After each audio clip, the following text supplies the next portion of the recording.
Good morning. Discovering education for basics চ্যানেলে আপনাদেরকে সকলকে শুভেচ্ছা। আজকে আমরা যে বিষয়টি নিয়ে আলোচনা করব সে বিষয়টি হলো কম্পিটেন্সি বেসড এডুকেশন এবং এর কতগুলি গুরুত্বপূর্ণ অ্যাসপেক্টস এবং এর কতগুলি বেনিফিটস, সে বিষয়গুলি নিয়ে আমরা আজকে আলোচনা করব। আলোচনা করার আগে আমাদের একটু প্রাথমিকভাবে বুঝে নেওয়া দরকার কম্পিটেন্সি বেসড এডুকেশন কাকে বলে। সাধারণভাবে আমাদেরকে মনে রাখতে হবে যে কম্পিটেন্সি বলতে কি বোঝায়। কম্পিটেন্সি বলতে সাধারণভাবে বোঝায় যখন আমরা যা কিছু শিখব তা জ্ঞান বা অভিজ্ঞতা বা কিংবা দক্ষতা, অর্থাৎ নলেজ হতে পারে, এক্সপিরিয়েন্স হতে পারে বা স্কিলস হতে পারবে। অর্থাৎ যখন আমরা যা শিখব সেগুলিকে যখন ব্যবহারিক ক্ষেত্রে অর্থাৎ রিয়ালিস্টিক্যালি রিফ্লেক্ট করতে পারবো। এখানে যে শব্দটি ব্যবহার করা হলো রিয়ালিস্টিক ওয়েতে, বাস্তবিক পদ্ধতিতে, বাস্তবিক দৃষ্টিকোণ অনুসারে যে জ্ঞানগুলিকে আমরা প্রতিফলন করতে পারবো বা প্রয়োগ করতে পারবো, তখন আমাদেরকে বলা হবে যে সেক্ষেত্রে বলা হবে যে আমাদের সে বিষয়ে অর্থাৎ প্রতিফলন বিষয়ে বা সেই জ্ঞান সম্পর্কে বা অভিজ্ঞতা সম্পর্কে বা দক্ষতা সম্পর্কে আমাদের কম্পিটেন্সি আছে। অর্থাৎ কম্পিটেন্সি শব্দটি যদি বাংলা প্রতিশব্দ বলা হয় কর্মক্ষমতা। এই কর্মক্ষমতা কথাটির মানে হচ্ছে এখান থেকে কিন্তু একটি জিনিস স্পষ্টভাবেই নির্দেশ করা হয়েছে, অর্থাৎ যে বিষয়গুলি আমরা শিখব সেগুলোকে যদি আমরা সরাসরি বা বাস্তবিক ক্ষেত্রে আমরা যদি প্রয়োগ করতে পারি বা কর্মের মধ্য দিয়ে প্রতিফলন ঘটাতে পারি বা কর্মের মধ্যে যথাযথভাবে তুলে ধরতে পারি, তাহলে বলা হবে যে সেই সম্পর্কে আমাদের কম্পিটেন্সি বা কর্মদক্ষতা রয়েছে। যখন কোনো একটি এডুকেশন সিস্টেম এই কর্মক্ষমতাকে কেন্দ্র করে বা কম্পিটেন্সি ডেভেলপমেন্টের বিষয়টিকে মাথায় রেখে এডুকেশনাল সিস্টেমে যত রকমের কাজ রয়েছে সমস্ত কাজগুলিকে যথাযথভাবে পরিচালন করে বা পরিচালন করে থাকে, তখন সেই এডুকেশন সিস্টেমকে সাধারণভাবে কম্পিটেন্সি বেসড এডুকেশন সিস্টেম বলে চিহ্নিত করা হয়। অর্থাৎ এই এডুকেশন সিস্টেমের মূল উদ্দেশ্য হচ্ছে কম্পিটেন্সি ডেভেলপ করা। অর্থাৎ একজন শিক্ষক মহাশয় যখন শিক্ষাদান করবেন, শিক্ষাদান করার সময় অবশ্যই তিনি এই কম্পিটেন্সির কথাটি মাথায় রাখবেন। অর্থাৎ তিনি এমনভাবে পড়াবেন যে পড়ানোর মধ্য দিয়ে শিক্ষার্থীদের মধ্যে কর্মদক্ষতা গড়ে উঠবে, শুধুমাত্র তাত্ত্বিক জ্ঞানের মধ্যে ও নিজের যে অনুশীলন বিষয়ক যে কর্মসূচি সেগুলি সীমাবদ্ধ থাকবে না। অর্থাৎ তিনি শিক্ষাদানের ক্ষেত্রে অর্থাৎ টিচিং অ্যাক্টিভিটির ক্ষেত্রে, টিচিং মেথডের ক্ষেত্রে কিংবা টিচিং প্রসেসের ক্ষেত্রে কিংবা টিচিং ইন্টারাকশনের ক্ষেত্রে কিংবা ক্লাসরুম কমিউনিকেশনের ক্ষেত্রে, অর্থাৎ একজন শিক্ষক যত রকমের অ্যাক্টিভিটি করবেন নিজের দায়িত্ব পালন করার জন্য কিংবা শিক্ষাদানের উদ্দেশ্য পূরণ করার জন্য, প্রত্যেকটি কাজের মধ্য দিয়ে তিনি মূলত একটি বিষয়কে ডেভেলপ করতে চাইবেন। সে বিষয়টি হচ্ছে লার্নাররা যাতে যথার্থরূপে কর্মক্ষম হয়ে ওঠে, অর্থাৎ যা শিখবে তা যেন যথাযথভাবে প্রতিফলন করতে পারে তথা তা যেন যথাযথভাবে তাদের কর্মের মধ্যে প্রয়োগ করতে পারে কিংবা তাদের কর্মের মধ্য দিয়ে সে বিষয়গুলিকে বাস্তবিক ক্ষেত্রে গুরুত্বপূর্ণ করে তুলতে পারে বা তার গুরুত্ব বা মূল্য নির্দিষ্ট করতে পারে। সেই বিষয়টি কিন্তু শিক্ষক মহাশয় গুরুত্ব দিয়ে থাকেন যে এডুকেশন সিস্টেমে, সেই এডুকেশন সিস্টেমকে কম্পিটেন্সি বেসড এডুকেশন বলছে। ঠিক একই রকমভাবে লার্নার যখন শিখবে, যা কিছু শিখবে তা ব্যবহারিকভাবে শিখবে কিংবা যা তাত্ত্বিক বিষয়গুলি শিখবে সেগুলিকে পুঙ্খানুপুঙ্খভাবে শিখবে এবং বাস্তবিক ক্ষেত্রে যাতে যথার্থভাবে প্রয়োগ করতে পারে বা সেগুলো থেকে ভ্যালু ক্রিয়েট করতে পারে, তার গুরুত্ব সম্পর্কে ধারণা লাভ করতে পারে বা গুরুত্ব সৃষ্টি করতে পারে, নিজের কল্যাণ পাশাপাশি যেখানে সে বসবাস করে সেখানে পারিপার্শ্বিক পরিবেশের মধ্যেও একটি বিশেষ মূল্য বিষয়ক একটি পরিবেশ পরিস্থিতি নির্মাণ করতে পারবে, তখন বলা হবে যে সেই এডুকেশন সিস্টেমটি হচ্ছে কম্পিটেন্সি বেসড এডুকেশন সিস্টেম। ঠিক পাশাপাশি এখানে যেমন একটি বিষয় রয়েছে সেটি হচ্ছে কারিকুলাম নির্বাচন, অর্থাৎ কারিকুলাম ডেভেলপমেন্ট থেকে শুরু করে কারিকুলাম ডেভেলপমেন্ট এবং কারিকুলাম অ্যাক্টিভিটি যে সমস্ত রয়েছে বা কম্পোনেন্টগুলো রয়েছে সেগুলোকে নির্বাচন করা, পাশাপাশি সেগুলোকে যথার্থরূপে শিক্ষার্থীদের সামনে তুলে ধরা কিংবা শিক্ষকের বিভিন্ন অ্যাক্টিভিটির মধ্য দিয়ে সে বিষয়গুলিকে তুলে ধরার ক্ষেত্রেও এই কম্পিটেন্সি বিষয়ক যে আলোচনা বা কম্পিটেন্সি বিষয়ক যে সমস্ত প্যারামিটার সেগুলোকে মাথায় রাখা হয় যখন, তখন বলা হয় সেই এডুকেশন সিস্টেমটি হলো কম্পিটেন্সি বেসড এডুকেশন সিস্টেম। অর্থাৎ এই এডুকেশন সিস্টেমের মূল উদ্দেশ্যই হচ্ছে কম্পিটেন্সি বিষয়ক আলোচনা করা, অর্থাৎ টিচিংকে কম্পিটেন্সি ওরিয়েন্টেড করতে হবে, লার্নিংকে কম্পিটেন্সি ওরিয়েন্টেড করা হয়ে থাকে, পাশাপাশি curriculum selection, development or transaction এর কাজগুলি কিন্তু কম্পিটেন্সি ওরিয়েন্টেড যখন হবে তখন সেই এডুকেশন সিস্টেমকে সাধারণভাবে বলা হবে কম্পিটেন্সি বেসড এডুকেশন সিস্টেম। তাহলে আজকে আমাদের এই আলোচনায় যে বিষয়গুলিকে নিয়ে আলোচনা করব বা আমাদের এই ক্লাসে আমরা যে বিষয়টিকে নিয়ে আলোচনা করব সে বিষয়টি হচ্ছে কি aspects and benefits of competency based education, অর্থাৎ কম্পিটেন্সি বেসড এডুকেশনের কী কী মুখ্য দিক রয়েছে বা অ্যাসপেক্টসগুলো রয়েছে সেই দিকগুলি সম্পর্কে আমাদের ধারণা গঠন করা প্রয়োজন। পাশাপাশি আমরা আলোচনা করব যে এই কম্পিটেন্সি বেসড এডুকেশনের কী কী বেনিফিটস রয়েছে। তাহলে শুরু করা যাক ডিসকভারিং অফ এডুকেশন চ্যানেলে কম্পিটেন্সি বেসড এডুকেশনের কী অ্যাসপেক্টস অ্যান্ড বেনিফিটস। প্রথমে আমরা আলোচনা করব কি aspects of competency based education. এখানে কি বলা হয়েছে, learners will assure the progress by demonstration of mastery. এই বিষয়টি হচ্ছে প্রথম একটি গুরুত্বপূর্ণ কি অ্যাসপেক্টসের মধ্যে একটি গুরুত্বপূর্ণ অ্যাসপেক্ট কি অ্যাসপেক্টস এখানে কি বলা হয়েছে, এখানে চারটি গুরুত্বপূর্ণ টার্মস বা টেকনিক্যাল ওয়ার্ড ইউজ করা হয়েছে। একটি শব্দ হচ্ছে অ্যাসিওর করা, একটি শব্দ ব্যবহার করা হচ্ছে প্রগ্রেস, আর তৃতীয় শব্দটি হচ্ছে ডেমনস্ট্রেশন এবং চতুর্থ শব্দটি মাস্টারি। এবার শুরুতেই আমরা বলে নিই মাস্টারি শব্দটি কী, এর প্রকৃত অর্থ কী আছে। মাস্টারি বলতে সাধারণভাবে বোঝায় যখন কোনো রকমের পারফরমেন্স বা কোনো রকমের রেজাল্ট বা কোনো রকমের কাজ করার সময় যখন আমরা তার গুরুত্ব বা তার ডিগ্রি বা তার প্রয়োজনীয়তাকে আমরা মেজার করি কোনো লেভেল অনুসারে বা মাত্রা অনুসারে, তখন আমরা সেখানে দেখতে পাই বিভিন্ন লেভেল রয়েছে। যেমন প্রাথমিকভাবে সাধারণভাবে আমরা কি করতে পারি, বৃহৎ অর্থে আমরা একটি লেভেলকে বা একটি মেজারমেন্টের স্কেলকে আমরা তিনটে লেভেলে ভাগ করতে পারি। একটি হচ্ছে বিলো লেভেল, একটি হচ্ছে মডারেট লেভেল, আর একটি হচ্ছে আলটিমেট লেভেল বা সর্বোচ্চ মাত্রা বা সর্বোচ্চ ক্ষেত্র। তাহলে যেটাকে বলা হচ্ছে বিলো লেভেল বা ইনিশিয়াল লেভেল, আরেকটি হচ্ছে মডারেট লেভেল, আরেকটি হচ্ছে আলটিমেট লেভেল। অর্থাৎ এই মাস্টারি শব্দটি সবসময় কিন্তু আলটিমেট লেভেল এর সাথে সম্পর্কযুক্ত।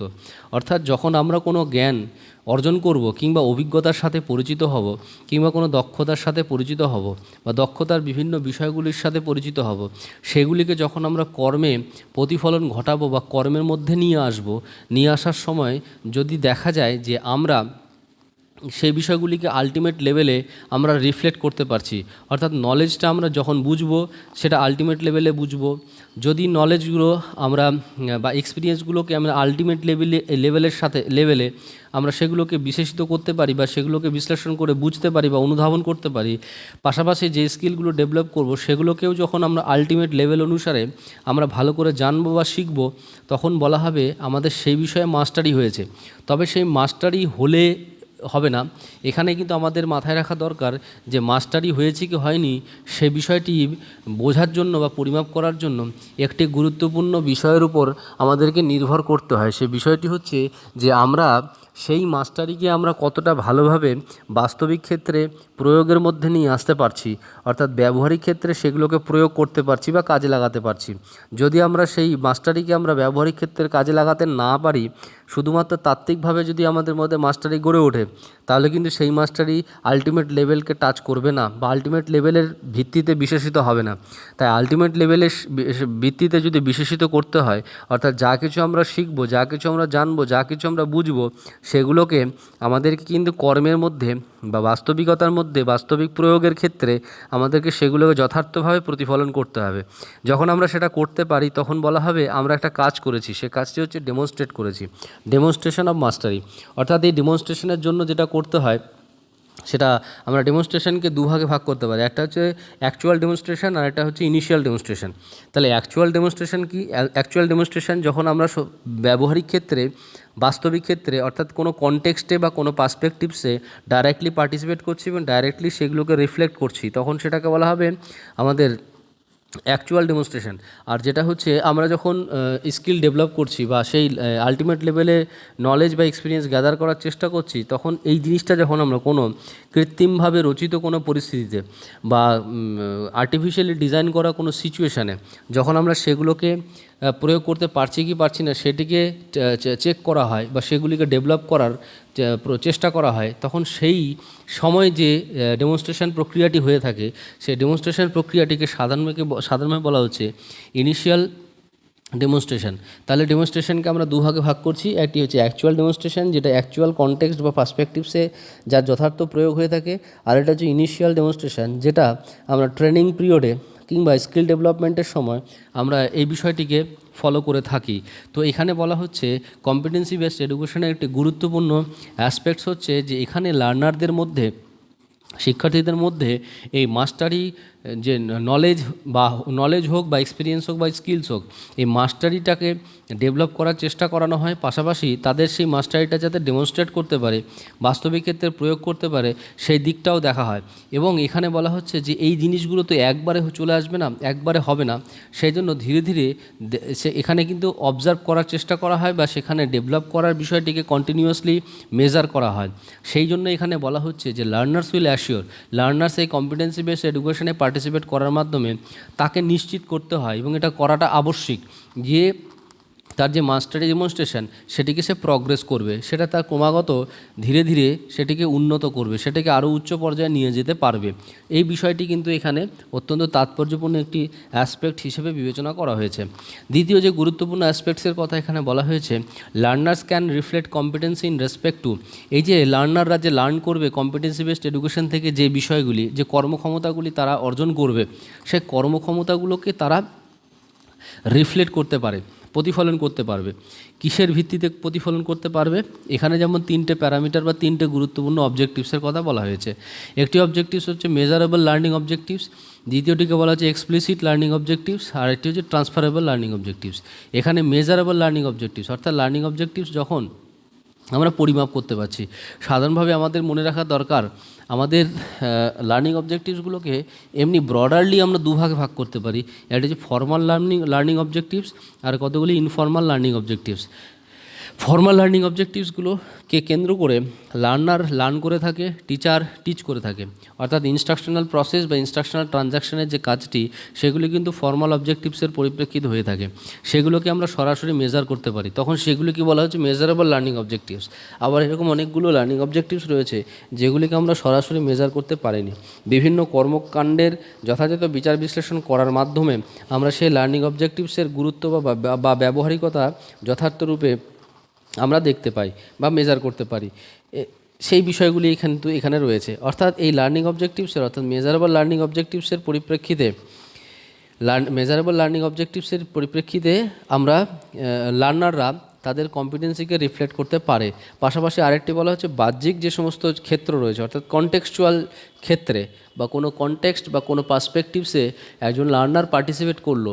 অর্থাৎ এখানে আমরা যখন প্রথম আসপেক্টসে আলোচনা করেছিলাম, ডেমনস্ট্রেশনকে আমরা দুভাগে ভাগ করেছিলাম, অ্যাকচুয়াল ডেমনস্ট্রেশন আর একটি হচ্ছে ইনিশিয়াল ডেমনস্ট্রেশন।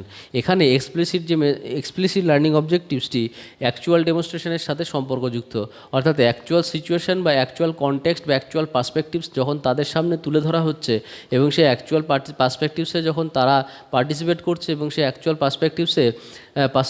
পার্সপেক্টিভসের নিজের ভূমিকা অনুসারে, নিজের গুরুত্ব অনুসারে তারা যখন পার্টিসিপেট করছে এবং তার নিজের যে রোল বা নিজের যে ভূমিকা সেটিকে যথার্থরূপে পালন করতে পারছে, তখন বলা হবে যে সেক্ষেত্রে এক্সপ্লিসিট লার্নিং অবজেক্টিভস ফুলফিল হয়েছে। এছাড়াও বলা যেতে পারে আরও কতগুলি লার্নিং অবজেক্টিভস রয়েছে যেগুলি প্রত্যক্ষভাবে এডুকেশন সিস্টেমের সাথে সম্পর্কযুক্ত নয় বা এডুকেশনাল অবজেক্টিভসের সাথে সম্পর্কযুক্ত নয়, কিন্তু এমনও কিছু কিছু লার্নিং অবজেক্টিভস আছে যেগুলি পরোক্ষভাবে এডুকেশন সিস্টেমের সাথে সম্পর্কযুক্ত, যেগুলি এডুকেশনাল সিস্টেমের বাইরের বিভিন্ন রকম উদ্দেশ্যকে পূরণ করতে সাহায্য করে। সেগুলি হচ্ছে এক্সপ্লিসিট লার্নিং অবজেক্টিভস। এখানে বলা হচ্ছে কম্পিটেন্সি বেসড এডুকেশনে লার্নার তার যে কম্পিটেন্সি, সে কম্পিটেন্সিকে প্রয়োগ করতে পারবে। মূলত এখানে যেমন বলা হচ্ছে মেজারেবল লার্নিং অবজেক্টিভস, অর্থাৎ পরিমাপযোগ্য যে শিখন অভিজ্ঞতা ও উদ্দেশ্যগুলি রয়েছে, সেই উদ্দেশ্যগুলির পরিপ্রেক্ষিতে প্রয়োগ করতে পারবে। পাশাপাশি যে সমস্ত লার্নিং অবজেক্টিভসগুলো এক্সপ্লিসিট, অর্থাৎ যেগুলো এক্সটার্নাল বা আউট অফ এডুকেশন সিস্টেম, সে সমস্ত বিষয়গুলিকে বা কনটেক্সচুয়াল, সে সমস্ত ক্ষেত্রেও তারা কিন্তু সেই উদ্দেশ্য অনুসারে যখন তারা পারফরমেন্স দেবে বা তাদের যে কম্পিটেন্সিকে অ্যাপ্লাই করবে, সেটিকে বলা হবে reflection of competency in respect to explicit learning objectives. এরপরে ট্রান্সফারেবল লার্নিং অবজেক্টিভসের কথা বলা হয়েছে। ট্রান্সফারেবল লার্নিং অবজেক্টিভস, এখানে আমাদের মনে রাখা দরকার লার্নিংয়ের যে গুরুত্ব, সেই গুরুত্ব কিন্তু সম্পূর্ণভাবে নির্ভর করবে ট্রান্সফার অফ লার্নিংয়ের উপর। অর্থাৎ যখন আমরা যা কিছু শিখবো সেগুলোকে যদি যথার্থভাবে রিফ্লেক্ট করতে না পারি, সেগুলোকে ট্রান্সফার করতে না পারি, তাহলে সেই শেখার কোনো গুরুত্ব বা তার জন্য উপকারিতা বা তার তাৎপর্য কিন্তু আমাদের কাছে পরিষ্কার হয় না। অর্থাৎ যা কিছু আমরা শিখবো, যে বিষয়গুলিকে শিখবো, সে বিষয়গুলিকে শেখার পরে সেগুলিকে যদি আমরা যথার্থরূপে প্রয়োগ করতে পারি, যথার্থরূপে সেগুলোকে আমরা যদি ট্রান্সফার করতে পারি বিভিন্ন ব্যবহারিক পরিস্থিতি বা ক্ষেত্রে, তখন বলা হবে যে আমাদের ট্রান্সফারেবল লার্নিং অবজেক্টিভসগুলি ফুলফিল হয়েছে।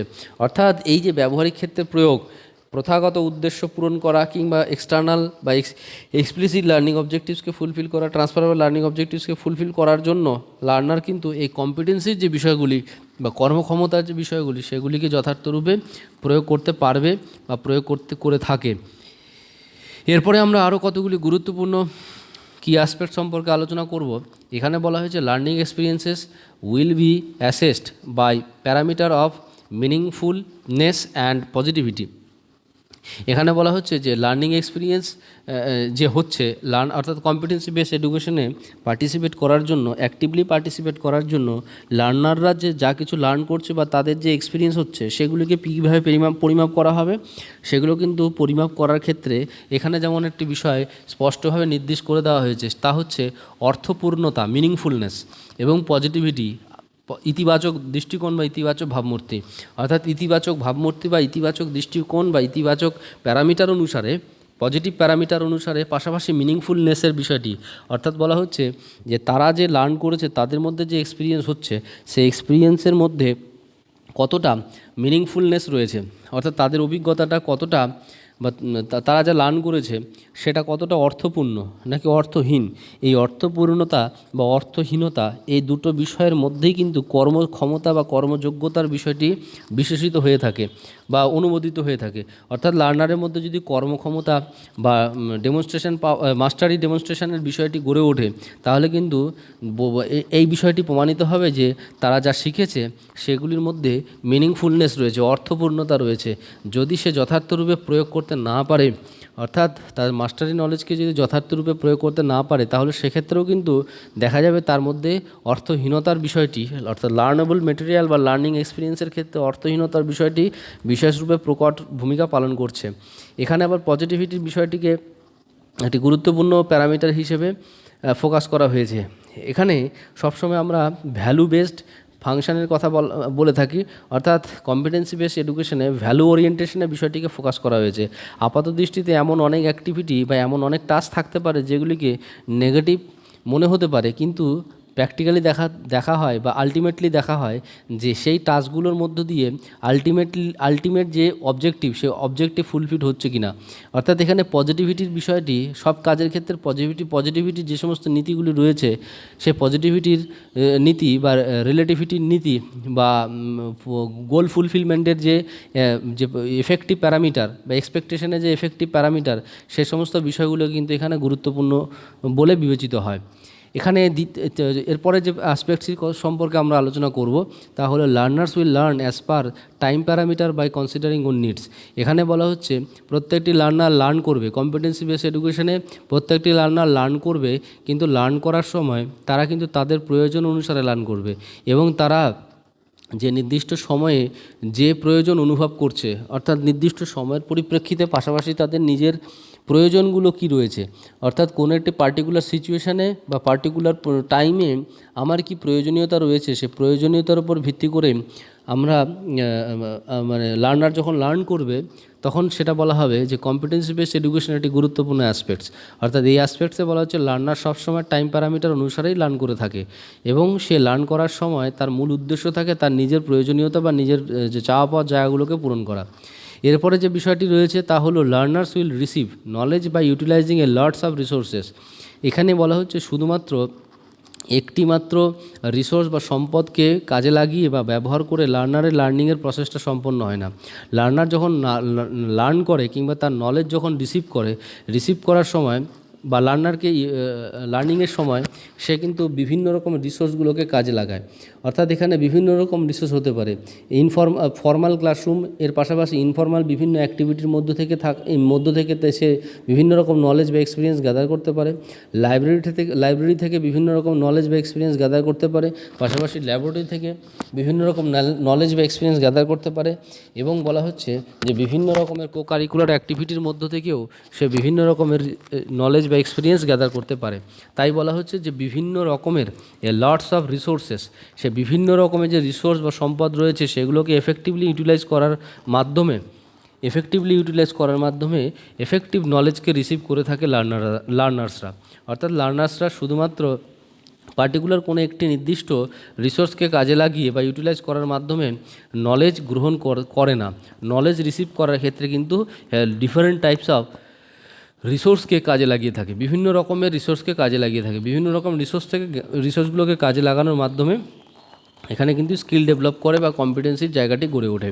লার্নার্স উইল অ্যাপ্লাই, এর পরের বিষয়টি দেওয়া আছে, learners will apply the learned knowledge. এখানে কিন্তু এই বিষয়টিকে গুরুত্ব সহকারে ফোকাস করা হয়ে থাকে যে লার্নার কিন্তু সবসময় তার যা শিখবে সে শিখনলব্ধ প্রত্যেকটি জ্ঞানকে সে যথার্থরূপে প্রয়োগ করতে পারবে।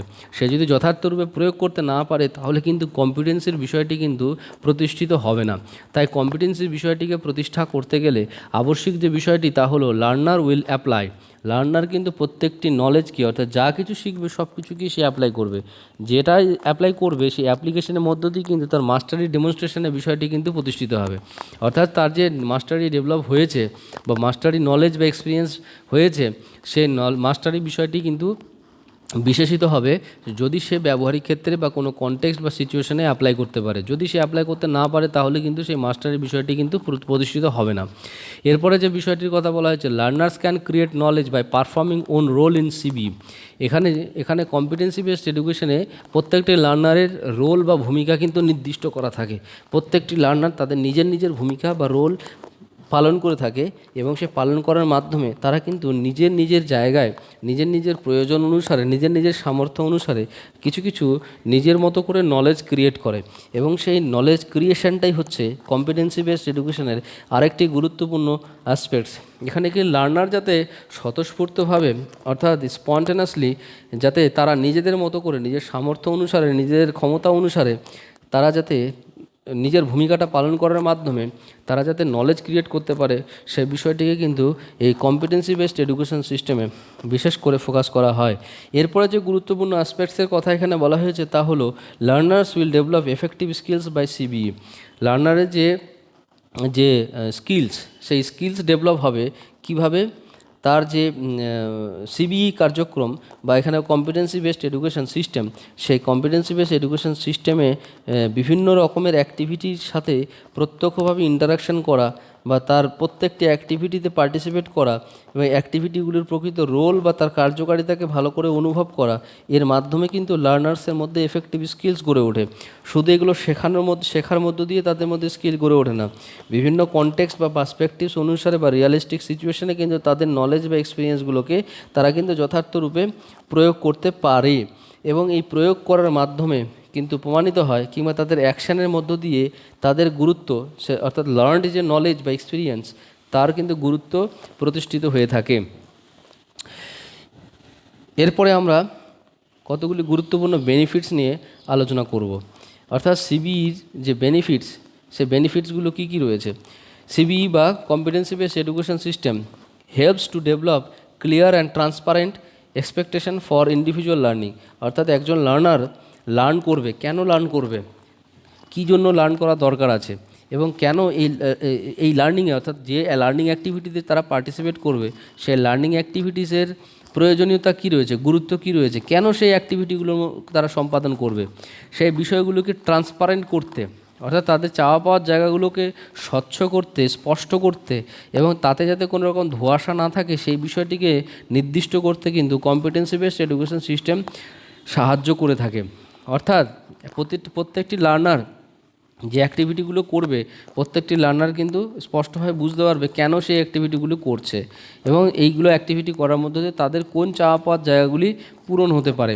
অনেক সময় দেখা যায় যে কোনো একটি এডুকেশন সিস্টেমে কোনো একটি এডুকেশন সিস্টেমে বহু অ্যাক্টিভিটি রয়েছে, একাডেমিক বিভিন্ন অ্যাক্টিভিটি রয়েছে, সেই অ্যাক্টিভিটিতে পার্টিসিপেট করে লার্নাররা, কিন্তু পার্টিসিপেট করার মধ্য দিয়ে তারা বোঝে না বা বুঝে উঠতে পারে না কেন সেই অ্যাক্টিভিটিগুলো তারা করবে, এবং সেই অ্যাক্টিভিটিগুলো যথার্থভাবে করার জন্য তাদের কোন চাওয়া পাওয়ার জায়গাগুলো পূরণ হবে, এই বিষয়গুলি তাদের কাছে নির্দিষ্ট থাকে না। আর নির্দিষ্ট না থাকার জন্য লার্নারের মধ্যে এফেক্টিভ কিন্তু মাইন্ডসেট গড়ে ওঠে না, অর্থাৎ তাদের মধ্যে একটি কার্যকরী মনোভাব কিন্তু গড়ে ওঠে না। কেন আমরা এই কাজটি করব, কেন আমাদের এই কাজের প্রয়োজনীয়তা রয়েছে, এই প্রশ্নগুলির উত্তর তাদের কাছে স্পষ্ট না থাকার জন্য, তাদের কাছে ডিফাইন না থাকার জন্য, তার জন্য কিন্তু তারা কিন্তু তাদের নিজের কাজের ক্ষেত্রে উৎসাহহীনতা তাদের মধ্যে দেখতে পাওয়া যায়। অর্থাৎ যদি লার্নারকে তাদের লার্নিং প্রসেসের মধ্যে উৎসাহিত করতে হয় বা লার্নিং প্রসেসের মধ্যে তাদেরকে তাদের চাওয়া পাওয়ার জায়গাগুলি পূরণ করার সুযোগ করে দিতে হয়, তাহলে কিন্তু এই কম্পিটেন্সি বেস এডুকেশন সিস্টেমের বিশেষ ভূমিকা আমরা দেখতে পাই। অর্থাৎ প্রত্যেকটি লার্নার বুঝতে পারবে, প্রত্যেকটি লার্নার জানতে পারবে তারা কেন শিখবে, কতটা শিখবে, এবং শেখার মধ্য দিয়ে তাদের কোন প্রয়োজনীয়তার জায়গাটি পূরণ হতে পারে, তাদের কোন এক্সপেকটেশন ফুলফিল হতে পারে, সেই বিষয়গুলি সম্পর্কে কিন্তু স্পষ্ট ধারণা তাদের মধ্যে গড়ে উঠবে। Competency based education helps to engage actively in learning based on own capacities. অর্থাৎ এখানে বলা হচ্ছে যে প্রত্যেকটি লার্নার লার্নিং প্রসেসে যাতে অংশগ্রহণ করতে পারে, অ্যাক্টিভলি অংশগ্রহণ করতে পারে, এবং সে অংশগ্রহণ করতে পারবে কিসের ভিত্তিতে, যে লার্নারের যেমন ক্যাপাসিটি রয়েছে সেই অনুসারে। অর্থাৎ কোনো লার্নারের যদি ক্যাপাসিটি বেশি থাকে, আর কোনো লার্নারের যদি ক্যাপাসিটি মডারেট থাকে, আর কোনো লার্নারের ক্যাপাসিটি যদি কম থাকে, সব লার্নারের পারফরম্যান্স বা লার্নিংয়ে এঙ্গেজমেন্টের যে বিষয়টি সেটা কিন্তু একরকম হবে না। সবার এঙ্গেজমেন্ট প্রসেস ভিন্ন ভিন্ন হবে, কারণ প্রত্যেকের যেহেতু ক্যাপাসিটি ডিফারেন্ট টাইপের। অর্থাৎ কারো ক্যাপাসিটি বেশি, তারা যে লার্নিং প্রসেসে পার্টিসিপেট করবে, সে লার্নিং প্রসেসে তাদের পারফরমেন্স যত তাড়াতাড়ি আসবে বা ডিজায়ারেবল বা এক্সপেক্টেড রেজাল্ট যত তাড়াতাড়ি আসবে, যাদের ক্যাপাসিটি বা ক্যাপাবিলিটি কম রয়েছে, তাদের নিজের যে পোটেনশিয়ালিটি কম রয়েছে, তাদের এক্সপেক্টেড আউটকাম বা এক্সপেক্টেড রেজাল্ট কিন্তু আমরা অনেক দেরি করে পাবো। তাই এখানে বলা হচ্ছে কম্পিটেন্সি বেসড এডুকেশন হচ্ছে এমন একটি এডুকেশন সিস্টেম, যে এডুকেশন সিস্টেমে লার্নারদেরকে তাদের নিজের চয়েস অনুসারে, নিজেদের পছন্দ অনুসারে অ্যাক্টিভিটি ডিজাইন করতে কিংবা তাদের নিজের ভূমিকাটা নির্দিষ্ট করতে সাহায্য করে। অর্থাৎ প্রত্যেকে নিজের নিজের ক্যাপাসিটি অনুসারে এই কম্পিটেন্সি বেসড এডুকেশন সিস্টেমে পার্টিসিপেট করে থাকে, এবং সেখান থেকেই তারা কিন্তু অ্যাক্টিভলি যে তাদের যে পারফরমেন্স বা তাদের যে ভূমিকা সেই জায়গাটিকে নির্দিষ্ট করতে পারে। এরপরে যে কথাটি বলা হয়েছে তা হলো competency based education helps to develop mastery in learning by exercising multiple approaches of instructional program।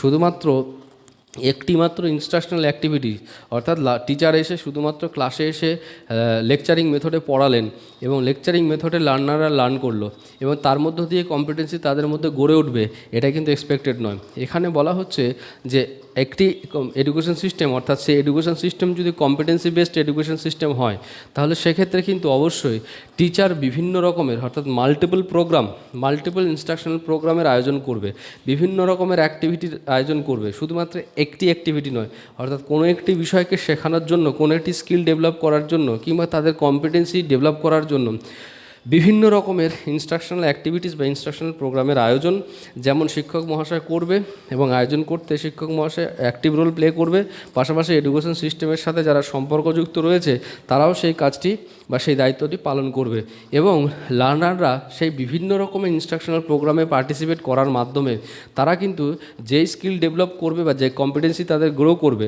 সে গ্রোয়িংয়ের যে জায়গাটি বা তার যে কোয়ালিটেটিভ চেঞ্জ বা কোয়ান্টিটিভ চেঞ্জের যে জায়গাটি, সেটাকে কিন্তু প্রগ্রেসিভলি তারা কিন্তু আইডেন্টিফাই করতে পারবে বা মেজার করতে পারবে। সেইগুলিকে এক্সারসাইজ করার মাধ্যমে লার্নারের মধ্যে কিন্তু মাস্টারি ডেভেলপ করবে। আর মাস্টারি ডেভেলপমেন্টটা হচ্ছে কম্পিটেন্সি বেসড এডুকেশনের একটি আলটিমেট অবজেক্টিভ। এই অবজেক্টিভ ফুলফিল করার মাধ্যমেই, অর্থাৎ আলটিমেট লেভেল পারফরমেন্স, অর্থাৎ ultimate level exercise of knowledge or experience, অর্থাৎ যে জ্ঞান বা অভিজ্ঞতা বা দক্ষতা, সেগুলো যদি আলটিমেট লেভেলে আমরা এক্সারসাইজ করতে পারি, তাহলে বলা হবে যে আমাদের মধ্যে মাস্টারি গ্রো করেছে। আর এই মাস্টারি গ্রো করার জন্যই এই কম্পিটেন্সি বেসড এডুকেশনে বিভিন্ন রকম ইনস্ট্রাকশনাল প্রোগ্রামের আয়োজন করা হয় এবং একজন শিক্ষক বিভিন্ন রকমের অ্যাক্টিভিটির আয়োজন করেন, লার্নারও বিভিন্ন অ্যাক্টিভিটিতে পার্টিসিপেট করে এবং বিভিন্ন রিসোর্সকে এফেক্টিভলি ইউটিলাইজ করে এবং তার মধ্য দিয়েই কিন্তু তাদের যে লার্নিং অবজেক্টিভস বা তাদের যে এক্সপেকটেশন, সেই এক্সপেকটেশনগুলি কিন্তু যথার্থরূপে পূরণ হয়ে থাকে। এরপরে আমরা দেখব সিবিই বা competency based education helps to present or demonstrate the learned knowledge and skills to assess the progress rate। এখানে আমরা অলরেডি এই বিষয়টি আলোচনা করেছি যে কম্পিটেন্সি বেসড এডুকেশন সাধারণভাবে আমরা যা কিছু শিখে থাকি, তার কোনো জ্ঞান হতে পারে বা অভিজ্ঞতা হতে পারে, সেগুলি যথার্থভাবে ডেমনস্ট্রেট করতে সাহায্য করে। অর্থাৎ আমরা যা কিছু শিখছি সেগুলোকে যথাযথভাবে রিফ্লেক্ট করতে সাহায্য করে। অর্থাৎ রিফ্লেকশানটা কিন্তু ইম্পর্টেন্ট, কারণ কোনো নলেজ বা এক্সপিরিয়েন্স যদি ভালোভাবে রিফ্লেক্ট করতে পারি, সে রিফ্লেকশনের মধ্য দিয়ে কিন্তু ভ্যালু ক্রিয়েট হয় বা তার গুরুত্ব কিন্তু আমাদের কাছে প্রমাণিত হবে। যদি আমরা রিফ্লেক্ট করতে না পারি, সেগুলোকে যদি অ্যাপ্লাই করতে না পারি, তাহলে কিন্তু আমাদের মধ্যে ভ্যালু ক্রিয়েট হবে না। তো কম্পিটেন্সি বেসড এডুকেশনে কিন্তু এইটি হচ্ছে প্রায়র অবজেক্টিভ হিসেবে ধরা হয়। অর্থাৎ যা কিছু লার্নার শিখবে তা যেন যথার্থভাবে রিফ্লেক্ট করতে পারে এবং রিফ্লেকশনের মধ্য দিয়ে ভ্যালু ক্রিয়েট হবে এবং তার মাধ্যমেই কিন্তু একটি নেশন যথার্থরূপে প্রগ্রেসিভ এর লেভেলে রিচ করতে পারবে। তো এখানে বলা হচ্ছে যে এই কম্পিটেন্সি বেসড এডুকেশন নির্দিষ্ট করতে সাহায্য করে বা পরিমাপ করতে সাহায্য করে যে লার্নাররা সেই স্কিলস ট্রান্সফরমেশন বা স্কিলস ডেমনস্ট্রেশনের জায়গাটি যথার্থভাবে করতে পারছে কিনা এবং সে কতটা এগোচ্ছে, অর্থাৎ কোয়ান্টিটেটিভ চেঞ্জের জায়গাটি কীভাবে পরিবর্তন হচ্ছে বা কোয়ালিটেটিভ চেঞ্জের জায়গাটি কীভাবে পরিবর্তন হচ্ছে সে সম্পর্কেও কিন্তু একটি স্পষ্ট ধারণা বা চিত্র দিতে সাহায্য করে। এরপরে যে জায়গাটি বলা হয়েছে তা হলো competency based education helps students by providing different types of resources. এটি অলরেডি আমরা আলোচনা করেছি যে শুধুমাত্র একটি ইনস্ট্রাকশনাল প্রোগ্রাম থাকে না, এখানে মাল্টিপল ইনস্ট্রাকশনাল প্রোগ্রাম যেমন থাকে, পাশাপাশি মাল্টিপল রিসোর্স থাকে। সেই মাল্টিপল রিসোর্সগুলোকে কিন্তু তারা ভালোভাবে ইউটিলাইজ করে, মাল্টিপল রিসোর্সগুলোকে তারা ভালোভাবে বোঝে এবং সেগুলোকে যথার্থভাবে কাজে লাগানোর মাধ্যমেই তাদের মধ্যে মাস্টারিটা গড়ে ওঠে। এটি আমরা অলরেডি আলোচনা করেছি। এরপরে যে বিষয়টি নিয়ে আলোচনা করা হবে সেটি হচ্ছে CBE helps competency based education helps to develop academic skills as per own pace. এখানে এই পেস এর বিষয়টি কিন্তু তাৎপর্যপূর্ণ। পেস কথাটির মানেটা হচ্ছে সবার সামর্থ্য বা সবার ক্ষমতা বা সবার গতি একরকম হয় না। যার যেমন সামর্থ্য বা ক্ষমতা বা গতি রয়েছে সেই গতি অনুসারেই কিন্তু শিখবে। এখানে একজন হাইলি ইন্টেলেকচুয়াল, তার পোটেনশিয়ালিটি অনেক হাই এবং তার যে মোটিভেশন অনেক হাই, তাহলে তার যা পারফরমেন্স হবে, তার যে কাজের গতি হবে, তার যে পারফরমেন্সের রেট হবে, তার প্রগ্রেসের যে রেট হবে, সেটি কিন্তু কম পোটেনশিয়ালিটি রয়েছে বা কম ইন্টেলেকচুয়াল বা কম বুদ্ধিমত্তা রয়েছে বা তার মোটিভেশন কম রয়েছে, এরকম স্টুডেন্টসের পারফরমেন্স থেকে অনেক বেশি আমরা দেখতে পাই যার বেশি রয়েছে। তো এখানে বলা হচ্ছে প্রত্যেকের কিন্তু পারফরমেন্স রেটের মধ্যে ডিফারেন্সিয়েশন বা ডিফারেন্সটা আমরা দেখতে পাই, কারণ এখানে প্রত্যেকেই তাদের নিজের নিজের ক্যাপাসিটি অনুসারে নিজের নিজের পেস অনুসারে শেখার সুযোগ পায়। আপনারা সবাই মনোযোগ সহকারে শুনলেন, তার জন্য আপনাদেরকে অসংখ্য ধন্যবাদ। ডিসকভারিং এডুকেশন ফর বেসিক চ্যানেলে আপনাদেরকে শুভেচ্ছা।